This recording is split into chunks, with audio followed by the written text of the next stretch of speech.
नमस्कार, मी सौ संजीवनी संजय सुतार, अध्यापिका, कन्या विद्या मंदिर आशिवरी बुद्रुक, तालुका राधानगरी कार्यरत आहे। आज सगळीकडे कोरोनाचा प्रादुर्भाव दिसून येत आहे। अशात शाळा बंद आहेत। शाळा बंद असल्या तर शिक्षण मात्र चालू आहे।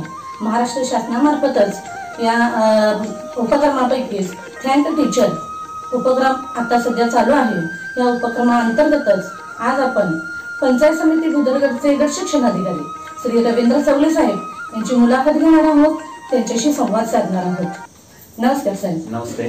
आज तुम्हाला प्रथमतः शिक्षक दिनाच्या हार्दिक शुभेच्छा देते आणि आपल्या मुलाखतीला सुरुवात करूया। सर, तुम्ही शिक्षक ते अधिकारी असा प्रवास केलेला आहे, तर या प्रवासाचा म्हणजे कसा झालेला आहे हा प्रवास? मी प्रथमतः शिरगाव स्कूल शिरगाव या ठिकाणी माध्यमिक शिक्षक म्हणून काम करत होतो।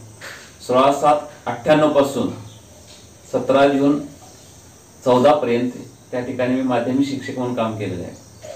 आणि हे करत असतानाच मला MPSC परीक्षेच्या अभ्यासक्रमाची आवड लागली आणि त्यातूनच त्या ठिकाणी मी स्पर्धा परीक्षेचा अभ्यास सुरू केला।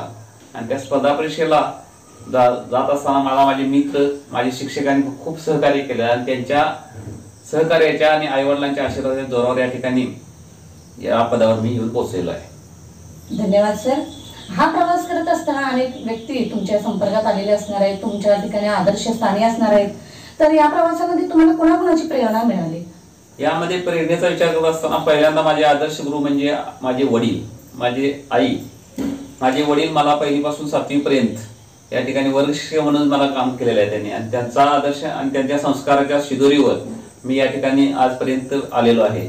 त्यानंतर माध्यमिक आणि उच्च माध्यमिक तसंच महाविद्यालय स्तरावर सुद्धा मला चांगल्या प्रकारे माझ्या गुरूंचं ज्ञानदानाचं जे कार्य आहे ते चांगल्या प्रकारे मी आत्मसात केलेलं आहे। आणि त्यांचा या ठिकाणी हे घडण्यासाठी, या पदावर येण्यासाठी त्यांच्या प्रेरणेचा मला खूप उपयोग झालेला आहे। हा, म्हणजे सरांच्या प्रेरणास्थानामध्ये सुद्धा त्यांचे आई वडीलच शिक्षक आहेत, म्हणजे शिक्षक गुरु यांचं स्थान आपल्या जीवनामध्ये फार महत्त्वाचं आहे। पुढचा प्रश्न सर, शिक्षक आणि अधिकारी या दोन्ही पदावर तुम्ही कार्यरत झालेला आहात, तर या दोन्ही पदापैकी तुम्हाला आवडणारं पद कोणतं? तर आवड हा विचार करत असताना मला या ठिकाणी आवड आहे म्हणूनच मी इथं आलेलो आहे। प्रथम मला शिक्षक व्हायचं होतं आणि त्या अनुषंगानं मी माझ्या समोर काही आदर्श शिक्षक होते आणि त्यांच्याकडे बघून मला एक शिक्षक व्हावं लागलं आणि त्या ठिकाणी त्यांच्या माध्यमातून मी 17 ते 18 वर्ष या ठिकाणी शिक्षक म्हणून काम केलं। त्यानंतर आपलं जे ज्ञान आहे ते जास्त स्तरावर, जास्त कार्यक्षेत्रावर या ठिकाणी आपल्या ज्ञानाचा वापर करता यावा या अनुषंगाने मला अधिकारी होण्याची जी आशा आली किंवा अधिकारी होण्याची मला प्रेरणा मिळाली आणि त्यातूनच मी या ठिकाणी अधिकारी म्हणून झालेला आहे। आणि निश्चितच शिक्षक म्हणून ज्या पद्धतीने मी आवडीनं काम केलं त्याच आवडीनं या ठिकाणी मी या ठिकाणी अधिकारी म्हणून हे काम करतोय। छान सर। सद्यस्थितीमध्ये शिक्षकाबद्दलचं आपलं मत काय आहे? सर्वसाधारणपणे आज मी ज्या तालुक्यामध्ये गट शिक्षणाधिकारी पदावर काम करतोय आणि याच्या अगोदरच मी करवीरला पंचायत समिती या ठिकाणी काम केलेलं आहे। एकंदर शिक्षकांच्या मध्ये खूप ऊर्जा आहे आणि त्या ऊर्जेचा जर वापर या ठिकाणी आपण चांगल्या प्रकारे समजा करून घेतला तर निश्चितच माझा शिक्षक हा चांगल्या प्रकारे काम करू शकतो याचा मला विश्वास आहे। आणि खरोखरच माझ्या या ठिकाणी शिक्षक हे माझे चांगल्याच पद्धतीने काम करतात, फक्त आपण त्यांना मोटिवेशन देणं हे अत्यंत गरजेचं आहे। बरोबर आहे सर। असे जर अधिकारी शिक्षकांना लाभले तर निश्चितच शिक्षक मोटिवेट होतात आणि ते कार्य करत आहेत। सध्या ते शैक्षणिक बाबीत सुद्धा कार्यरत आहेत, त्याचप्रमाणे सामाजिक कार्यात सुद्धा आहेत। आता आज 5 सप्टेंबर शिक्षक दिन आहे, तर या शिक्षक दिनानिमित्त आपण शिक्षक आणि विद्यार्थ्यांना कोणता संदेश द्याल? या ठिकाणी शिक्षक आणि विद्यार्थी यांचा विचार करत असताना शिक्षकांना नेहमी विद्यार्थी राहावं आणि विद्यार्थ्यांना ज्ञानदान करत असताना येणाऱ्या नवीन आव्हानांचा विचार करून आपल्या ज्ञानाचा वापर विद्यार्थ्यांचं व्यक्तिगत आयुष्य घडवण्यासाठी चांगल्या प्रकारे कसा करता येईल, त्यासाठी तंत्रज्ञानाचा वापर कसा करता येईल याचा विचार शिक्षकांना केला पाहिजे।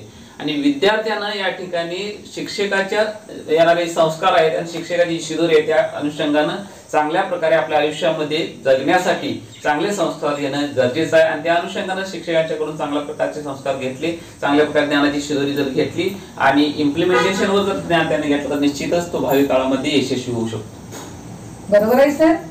आता तुम्ही इतकी वर्ष शैक्षणिक क्षेत्रात काम केलेलं आहे, शिक्षक म्हणून कार्यरत राहिलेला आहात, पण तुमच्या हातूनही काही चांगले विद्यार्थी घडलेले असतील. सद्यस्थितीमध्ये असे किती विद्यार्थी आहेत किंवा कोणकोणत्या पदावर आहेत? बरेच विद्यार्थी याच्यामध्ये, काही विद्यार्थी हे प्राध्यापक झाले, लेक्चर झालेले आहेत, काही विद्यार्थ्यांनी PhD करून रिसर्च क्षेत्रामध्ये प्रगती केलेली आहे, काही विद्यार्थी MPSC मधून चांगल्या प्रकारे अधिकारी पदावर गेलेले आहेत, काही विद्यार्थी स्वतःचा उद्योगधंदा करतायत, काही बरेच विद्यार्थी शिक्षक झालेले आहेत आणि आपापल्या ठिकाणी योग्य प्रकारे आपलं ज्ञानदानाचं काम करतायत किंवा त्यांना दिलेलं जे मिळालेला जॉब आहे हा अतिशय समाधानानं करतायत. बरोबर आहे, छान माहिती दिली सर. तुमचे जे गुरुवर्य आहेत, शिक्षक आहेत, त्यांना आता तुम्ही अभिवादन कसं कराल? माझ्या आयुष्यामध्ये माझ्या ज्या गुरुवर्यांनी, आई वडिलांनी जे माझं या ठिकाणी या पदापर्यंत येण्यासाठी जे मला प्रेरणा दिली, त्यामुळे मी इथपर्यंत आलेलो आहे. निश्चितच त्यांच्या प्रती माझं हे कायमच ऋणी राहील आणि अशाच पद्धतीने मला ज्या पद्धतीने माझ्या आई वडिलांनी माझ्या गुरुनी प्रेरणा दिली त्या पद्धतीनेच इतरांना मी प्रेरणा देण्याचं काम हे इथून पुढच्या कालावधीने निश्चितच करत राहणार आहे. Thank you sir. खूप छान माहिती सरांनी दिलेली आहे.